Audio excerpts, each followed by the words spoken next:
Hi viewers, இன்றைக்கி நம்ம என்ன வீடியோ பார்க்க போகிறோம்னா, நம்ம சென்னையிலேருந்து ஸ்ரீநகர் போகிற ஏரோப்ளேன் வீடியோ தான் பார்த்துட்ருக்கோம். ஒரு பர்சனல் விஷயமா நான் போயிருந்தேன். நல்ல ஒரு கிளைமேட்டு அண்ட் நல்ல ஒரு எக்ஸ்பீரியன்ஸ் கிடச்சிச்சு.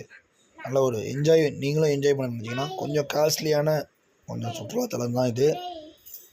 சென்னையிலேருந்து ஹைதராபாத்லேருந்து ஸ்ரீநகர், அதே மாதிரி ரிட்டர்ன் அப்படி தான். ஸ்ரீநகர்லேருந்து ஹைதராபாத் டு சென்னை அப்படி தான் போயிருந்தேன். எனக்கு ஃப்ளைட் டிக்கெட் வந்து 20,288 ரூபா ஆணுச்சு. அங்கே போயிட்டு எங்கெங்கே தங்கணும், என்னென்ன பண்ணணுன்ற வீடியோ தான் எல்லாம் தெரிஞ்சுக்கலாம்.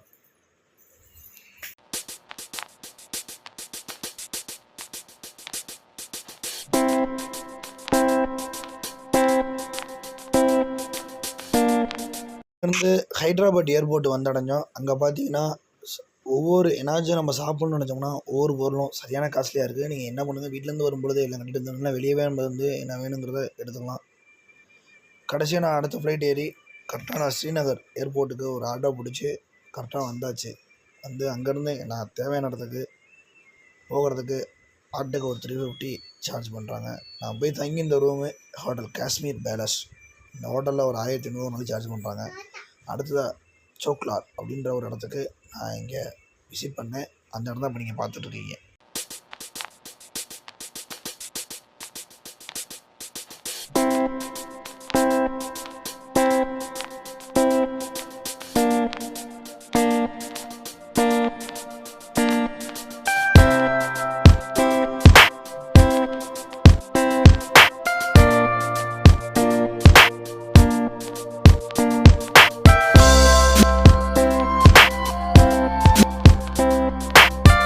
சுற்றி பார்க்க நிறைய இடம் இருந்தாலும் பக்கத்தில் உள்ள இடத்த மட்டும் சுற்றி பார்த்துட்டு நாங்கள் உடனே ஒரு 2 days மட்டும் ஸ்டே பண்ணிட்டு கிளம்பிட்டேன் நான்.